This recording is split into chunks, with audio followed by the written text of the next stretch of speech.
మంధని దగ్గర సుందిళ్ళని ఒక క్షేత్రం ఉంది. ఆ సుందిళ్ళ క్షేత్రం కూడా అంతే.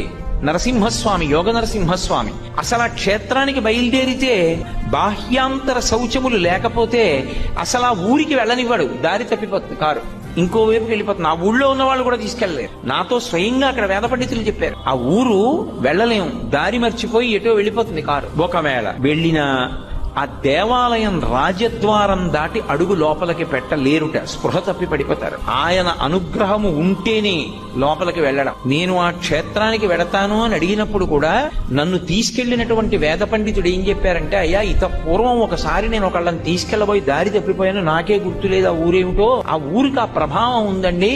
మిమ్మల్ని నరసింహస్వామి అనుగ్రహించి దర్శనమివ్వాలనుకుంటే గుళ్ళోకి రానిస్తారు, లేకపోతే రానివ్వడు. అర్చకుల్ని కూడా రానివ్వడు. అది విచిత్రం. అర్చకులు కూడా పడిపోతారు అక్కడ. శౌచం లేదనుకోండి లోపలికి రానివ్వడు. అనుగ్రహించాడనుకోండి అప్పుడు వాళ్ళు కూడా లోపలికి ఎడతారు. అంత శక్తివంతం క్షేత్రం.